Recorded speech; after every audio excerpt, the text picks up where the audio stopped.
Hello प्यारे बच्चों, कैसे हो आप सब लोग। उम्मीद करता हूँ सब बढ़िया होंगे, अच्छे होंगे और सुरक्षित होंगे। आज बच्चों इसमें बात करेंगे हम 10 सितंबर यानी कि जो शुक्रवार 10 सितंबर की आपकी वर्कशीट है, गणित विषय की वर्कशीट रहने वाली है कक्षा 7 की, और वर्कशीट नंबर 14 ये है। तो देखिए बच्चों, सबसे पहले इसमें बात करेंगे बिंदु की। ठीक है, बिंदु किसे कहते हैं ये पहले भी हम देख चुके हैं, इसमें एक बार थोड़ा और रिवाइज कर लेते हैं। देखिए ये जो दिया गया है ए, ये क्या है? बिंदु है। बिंदु यानी क्या होता है, मान लीजिए मैं एक डॉट लगा देता हूँ, ये है बिंदु। ठीक है, ये एक स्थिति है, इसका कोई माप नहीं होता है। ये नहीं कह सकते ये कितना लंबा है कितना चौड़ा है, ये सिर्फ एक स्थिति होती है बिंदु। ठीक है, फिर आती है रेखा। रेखा जो होती है उसकी कोई निश्चित माप नहीं होती। जैसे कि यहाँ दिया गया है, ये दो बिंदु हैं और हम इन दोनों बिंदुओं को ऐसे मिलाते हुए आगे तक ये जाती हैं, तो इनको हम क्या कहते हैं? रेखा कहते हैं। इनका निश्चित माप नहीं है। इन दोनों बिंदुओं को मिलाया और दोनों दिशाओं में आगे बढ़ाते हैं हम, देखिए ऐसे। ठीक है, तो ये क्या है? रेखा। दो बड़े अक्षरों या एक छोटे अक्षर से दिखाया जा सकता है। जैसे देखिए क्या है, मान लीजिए हम कहें एम क्या है, एक रेखा है, या फिर या तो ऐसे लिख सकते हैं, या एक्स वाई के ऊपर ये लगा देते हैं हम। इसका मतलब क्या होता है? ये एक रेखा है। ठीक है, फिर आता है रेखाखंड। किसी रेखा का एक टुकड़ा जिसके दो अंत बिंदु हों। ठीक है, जैसे ये है ए और बी, तो ये क्या है? रेखाखंड। अगर हम इसको ऐसे आगे बढ़ा दें दोनों साइड, तो ये क्या बन जाएगा? फिर वही रेखा बन जाएगी। रेखा को बच्चों लिखते हैं ए बी, और ऊपर हम ऐसे लगाते हैं दोनों, एक ऐसे। और रेखाखंड को हम दर्शाते हैं ए बी, सिर्फ ये इसके जो ये तीर के से निशान हैं ऊपर, ये हम नहीं लगाते हैं। ठीक है, तो ये क्या हो गया बच्चों? रेखाखंड, और ये हो गई रेखा। ठीक है, फिर आता है किरण। किरण रेखा का एक हिस्सा है जिसका एक अंत बिंदु होता है, अन्य बिंदु को अपरिमित रूप से बढ़ाते हैं। ठीक है, जैसे ये देख लीजिए, ओ से स्टार्ट होके ये पी से होते हुए अनंत तक जा रही है, तो इसको क्या कहेंगे? किरण। यानी एक साइड इसकी फिक्स होती है और जो दूसरी साइड है ये अपरिमित होती है, इसका कोई निश्चित बिंदु नहीं होता है, ये अनंत तक जा सकती है। ठीक है, तो इसको कहेंगे बच्चों किरण। अब आगे एक क्वेश्चन पूछा गया है, एक बिंदु से कितनी किरणें गुजर सकती हैं? तो ये मान लीजिए ये ही एक बिंदु है, जैसे दिया गया है इसमें।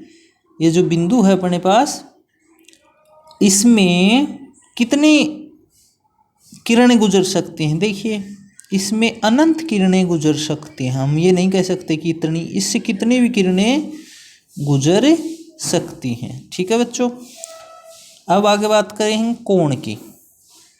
एक कोण दो किरणों अथवा दो रेखाओं या दो रेखाखंडों के मिलने से बनता है।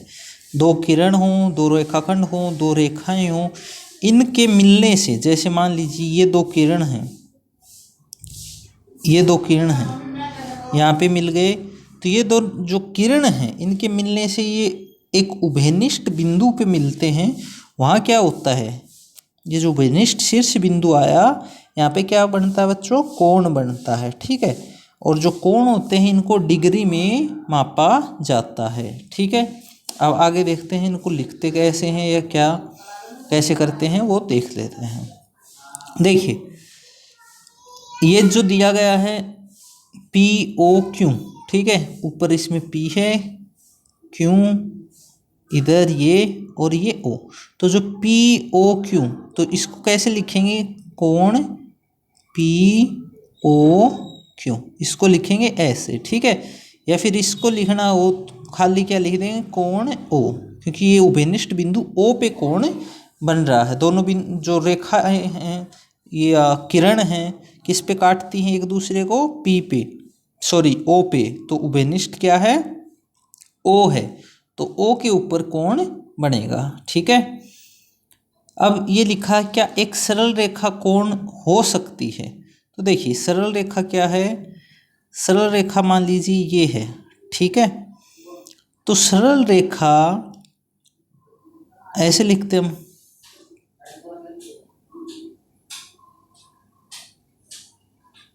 ये तो अगर कोई बिंदु इसके ऊपर है मान लीजिए ये, तो ये कोण बना सकती है क्या, ये 180 डिग्री का कोण हो सकती है। ठीक है, ये होगा तो सरल रेखा बट 180 डिग्री का कोण हो सकता है। मान लीजिए कोई बिंदु है इसके ऊपर ओ, तो यहाँ पे कितना कोण बनेगा 180 डिग्री का।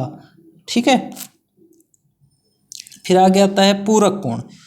जब दो कोणों के मापों का योग 90 डिग्री होता है, कोई भी दो कोण हैं उनका योग 90 डिग्री होता है, तो उन दोनों कोणों को क्या कहते हैं, पूरक कोण। जब दो कोणों का जो योग है, दो कोण हैं उनकी माप है, मान लीजिए कोई भी एक 110 का है, एक 70 का है, तो इन दोनों का अगर योग 180 होता है तो इनको कहते हैं समपूरक कोण। पूरक कोण और समपूरक, पूरक होता है 90 डिग्री और समपूरक होता है बच्चों 180 डिग्री। ठीक है, ये याद रखने की बात है। फिर आता है आसन कोण। क्या आता है, आसन कोण। आसन कोण किसे कहते हैं, देखिए ऐसे जो एक दूसरे से सटे हों, आसन कोणों में उभयनिष्ठ शीर्ष उभयनिष्ठ भुजा होती है। जैसे कि ये अपने को, चलिए एग्जाम्पल इसमें देखते हैं, ये कोई आकृति दी गई है, यहाँ पे अपन लिख लेते हैं क्यों, ये बिंदु क्यू है, ये ओ है, ये बिंदु आर है और ये बिंदु पी है। ठीक है, ये मान लेते हैं। तो देखिए कोण पी ओ आर लिखेंगे, कोण पी ओ आर, कोण पी ओ आर कहाँ है, ये है कोण पी ओ आर। फिर एक कोण ये है आर ओ क्यू, कोण आर ओ क्यू।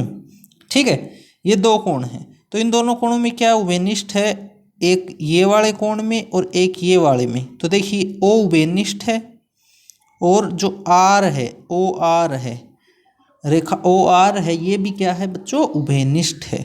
तो अगर ऐसा किसी कोण में हो, किन्हीं कोणों में ऐसा हो, तो ये दोनों कोण आपस में क्या है, आसन कोण हैं, जिनमें उभयनिष्ठ शीर्ष हो और एक उभयनिष्ठ भुजा भी हो। ठीक है, अब आता है रैखिक युग्म।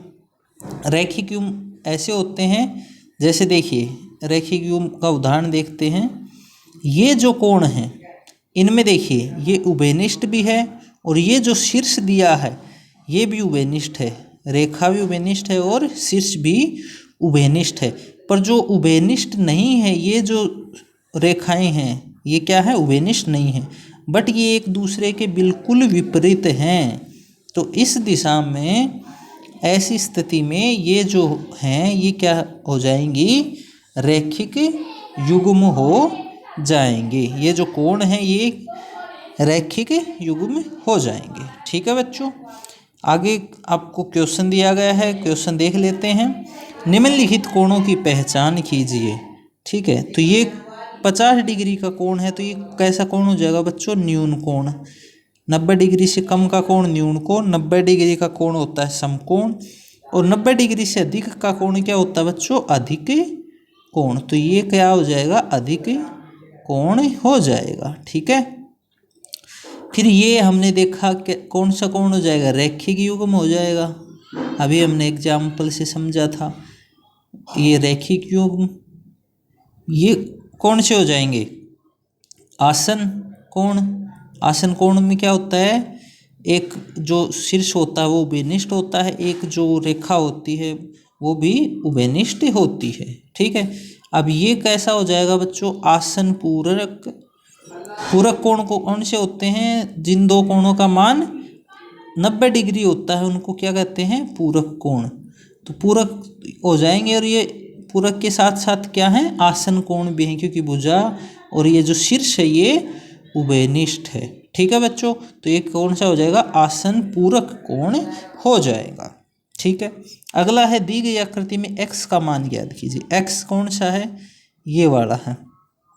ठीक है, और ये वाला दिया गया है 150 डिग्री का। ठीक है, तो हमें पता है ये जो होता है, जो सीधी रेखा होती है वो कितना कोण बनाती है, 180 डिग्री का।